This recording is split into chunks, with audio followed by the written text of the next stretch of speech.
बिस्मिल्लाहिर्रहमानिर्रहीम अस्सलाम वालेकुम। Welcome back to my YouTube channel. Hope you are all doing well. Guys, आज के लेसन के अंदर हम इंग्लिश का सबसे इम्पॉर्टेंट टॉपिक सीखने जा रहे हैं। वो टॉपिक हमारे पास है use of modal verb. Modal verb English के अंदर एक रीढ़ की हड्डी की मानद है। जब तक हमें मॉडल वर्ब नहीं आएंगे तब तक हम कभी भी इंग्लिश नहीं बोल सकते। तो आज के लेसन के अंदर मैं आपको मॉडल वर्ब के यूजेस एग्जांपल के साथ सिखाऊंगा, बिल्कुल आसान तरीके से। ये वीडियो देखने के बाद मुझे उम्मीद है कि आपको कभी भी मॉडल वर्ब को समझने में किसी किस्म का कोई इशू नहीं होगा। अब बिना टाइम वेस्ट किए हम अपने आज के लेसन का आगाज़ करते हैं। फर्स्ट हम कैन मॉडल वर्ब को सीखते हैं। कैन का उर्दू और हिंदी में मतलब है सकता है या सकती है। मेन पर्पस कैन का होता है अपनी या किसी भी शख्स की सलाहियत को बयान करना, एबिलिटी को बयान करना। एक बात और याद रखें, कैन के साथ सेंटेंस में हमेशा फर्स्ट फॉर्म ऑफ वर्ब का इस्तेमाल होता है और कैन हमारी सलाहियत को बयान करने के लिए इस्तेमाल किया जाता है। जैसे कि मैं कहता हूँ, मैं क्लास में अव्वल आ सकता हूँ, मैं कॉलेज जा सकता हूँ, मैं क्रिकेट खेल सकता हूँ, मैं पानी ला सकता हूँ, मैं घर का काम कर सकता हूँ। जहाँ पर भी जुमले के आखिर में सकता हूँ जैसे अल्फाज आएंगे वहाँ पे हम कैन का इस्तेमाल करेंगे। होप सो इस बात की आपको समझ आ गई होगी। अब एक सेंटेंस देखते हैं। आई कैन प्ले, मैं खेल सकता हूँ। यहाँ पे मैं अपनी सलाहियत बयान कर रहा हूँ कि मैं खेल सकता हूँ। कैन के साथ यहाँ पे हमने play first form of verb use किया। आई कैन प्ले, मैं खेल सकता हूँ। अब देखें, अगर हम कैन के साथ बी का इजाफा करते हैं तब क्या मतलब बनेगा उर्दू और हिंदी में। उर्दू और हिंदी में इसका मतलब बनेगा बन सकता है। अब क्या बन सकता है ये समझें। जैसे कि मैं कहता हूँ वो इंजीनियर बन सकता है, आप इंजीनियर बन सकते हैं, आप टीचर बन सकते हैं। या मैं कहता हूँ वो एक डॉक्टर बन सकता है। जिस जुमले के आखिर में बन सकता है जैसे अल्फाज आएंगे वहाँ पे आपने कैन बी का इस्तेमाल करना है। जैसे कि he can be a doctor, वो एक डॉक्टर बन सकता है। अब अगर हम बी को हटाकर कैन के साथ हैव लगाते हैं देन हमारे पास कैन हैव का उर्दू में मतलब होगा पास हो सकता है। जिस जुमले के आखिर में पास हो सकता है या पास हो सकती है जैसे अल्फाज आएंगे वहाँ पे आपने कैन हैव का इस्तेमाल करना है। फॉर एग्ज़ाम्पल मैं कहता हूँ तुम्हारे पास कार हो सकती है, तुम्हारे पास नौकरी हो सकती है, तुम्हारे पास मोबाइल फ़ोन हो सकता है, तुम्हारे पास आईफोन हो सकता है। वहाँ पर हमने कैन हैव का यूज़ करना है। अब एक सेंटेंस को हम ट्रांसलेट करके देखते हैं।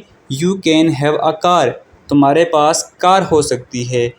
अब यहाँ पर देखें, कैन का मतलब था सकता है, कैन बी का मतलब है बन सकता है और कैन हैव का मतलब है पास हो सकता है। तीनों एक दूसरे से डिफरेंट मीनिंग रखते हैं, इसलिए इनका स्ट्रक्चर भी डिफरेंट है। सेकंड मॉडल वर्ब है हमारे पास मैं का उर्दू में मतलब है शायद हो सकता है। जिस जुमले के अंदर शायद हो सकता है जैसा सेंस आएगा या अल्फाज आएंगे वहाँ पे हमने मैं का इस्तेमाल करना है। कैन और मैं के दरमियान एक बड़ा डिफरेंस याद रखें।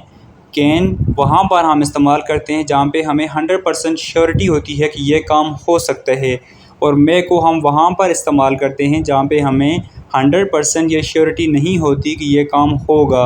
वहाँ पे सिर्फ 50% चांसेस होते हैं उस काम के होने के, वहाँ पे हमने मैं का इस्तेमाल करना है।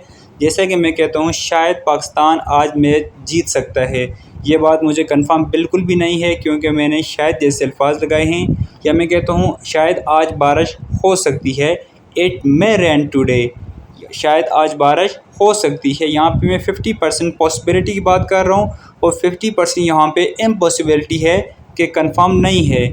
अब देखें, अगर मैं के साथ हम बी का इजाफा करें तो हमारे पास मे बी का उर्दू में मतलब बन जाएगा शायद बन सकता है। अब इसको कैसे समझना है। जैसे कि मैं कहता हूँ शायद तुम डॉक्टर बन सकते हो, शायद तुम इंजीनियर बन सकते हो, शायद तुम ड्राइवर बन सकते हो। मींस के जिस जुमले के आखिर में शायद बन सकते हो जैसे अल्फाज आएंगे वहाँ पे आपने मे बी का इस्तेमाल करना है। जैसे कि you may be a doctor, शायद तुम डॉक्टर बन सकते हो। अब अगर हम बी को हटाकर मे के साथ हैव का इजाफा करें तब हमारे पास उर्दू में मतलब बनेगा शायद पास हो सकता है। अब इस बात को कैसे समझना है। जैसे कि मैं कहता हूँ आपके पास गाड़ी हो सकती है, अली के पास फ़ोन हो सकता है, अली ड्राइवर हो सकता है। यहाँ पर हमने मे हैव का यूज़ करना है। एक सेंटेंस देखें, अली में हैव द फ़ोन, अली के पास फ़ोन हो सकता है। थर्ड मॉडल वर्ब है कुड। कुड का उर्दू में मतलब है सका या पाया। जिस जुमले के आखिर में सका या पाया जैसे अल्फाज आएंगे वहाँ पे हम कुड मॉडल वर्ब का यूज़ करेंगे। मिसाल के तौर पे मैं कहता हूँ वो नहीं जीत सका, या वो मैच नहीं जीत पाया, वो क्लास में अव्वल नहीं आ सका, या वो क्लास में अव्वल नहीं आ पाया। जैसे कि यहाँ पे देखें ही कुड नॉट विन, वो नहीं जीत सका या वो मैच नहीं जीत सका। He could not win the match. अब अगर हम कुड के साथ बी का इजाफा करें तब हमारे पास उर्दू में मतलब बनेगा बन पाया या बन सका। एग्ज़ाम्पल देखें, वो उस्ताद नहीं बन सका या वो उस्ताद नहीं बन पाया। या मैं कहता हूँ अली डॉक्टर नहीं बन सका या अली डॉक्टर नहीं बन पाया, या वो उस्ताद नहीं बन पाया या उस्ताद नहीं बन सका। इंग्लिश में क्या ट्रांसलेशन होगी? He could not be a teacher. He could not be a teacher, वो उस्ताद नहीं बन सका या नहीं पाया। अब अगर हम बी को हटाकर कुड के साथ हैव का इजाफा करें देन हमारे पास उर्दू में मतलब होगा सकता था, सकती थी, सकते थे। मतलब जिस जुमले के आखिर में सकता था, सकती थी, सकते थे जैसे अल्फाज आएंगे आपने वहाँ पे कुड हैव का यूज़ करना है। और एक बात और याद रखें, कुड हैव के साथ third form of verb use होती है। हैव के बाद और हैज़ के बाद हमेशा थर्ड फॉर्म ऑफ वर्ब का इस्तेमाल किया जाता है। एग्ज़ाम्पल देखें, तुम जा सकते थे, यू कुड हैव गॉन, या तुम आ सकते थे, you could have come. Next modal verb है शुड।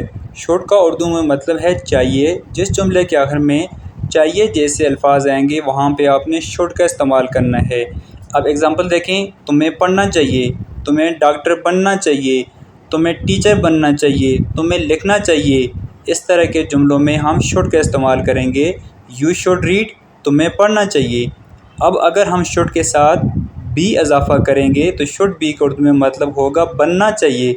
जैसे कि मैं कहता हूँ तुम्हें डॉक्टर बनना चाहिए, तुम्हें इंजीनियर बनना चाहिए, या तुम्हें आर्मी मैन बनना चाहिए। You should be a doctor, तुम्हें डॉक्टर बनना चाहिए।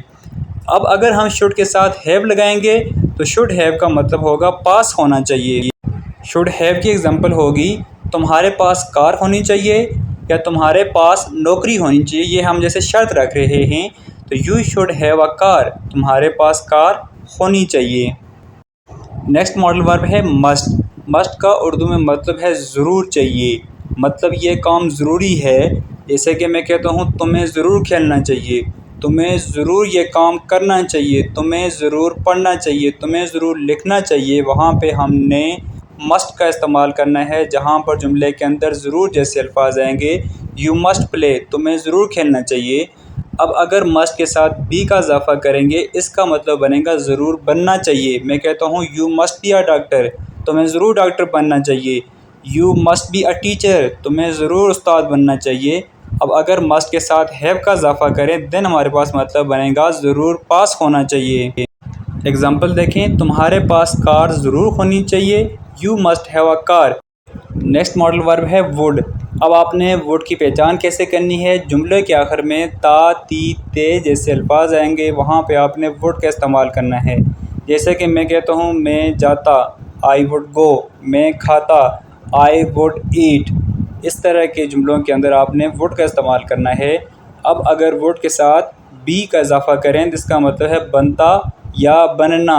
एग्ज़ाम्पल देखें, मैं डॉक्टर बनता, I would be a doctor. Next देखें, वुड के साथ अगर हम हैव का इजाफा करें देन हमारे पास का मतलब होगा चुका होता, ही वुड हैव फॉलन, वो गिर चुका होता। लास्ट मॉडल वर्ब है माइट। माइट का उर्दू में मतलब होता है सकेगा। एग्ज़ाम्पल देखें, तुम जा सकोगे, यू माइट गो, तुम आ सकोगे, यू माइट कम, तुम खा सकोगे, यू माइट ईट। माइट के साथ फर्स्ट फॉर्म का इजाफा किया जाता है।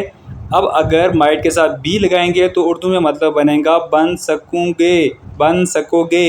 You might be a teacher, तुम टीचर बन सकोगे, तुम डॉक्टर बन सकोगे, you might be a doctor. अब अगर माइट के साथ हैव का इजाफा करेंगे इसका मतलब होगा पास हो सकेगा।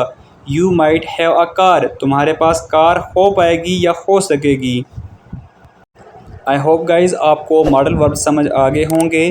वीडियो अगर आपको पसंद आई है तो वीडियो को लाइक और शेयर ज़रूर कीजिए। हमारे चैनल को भी सब्सक्राइब कीजिए। थैंक्स फॉर वॉचिंग एंड अल्लाह हाफिज़।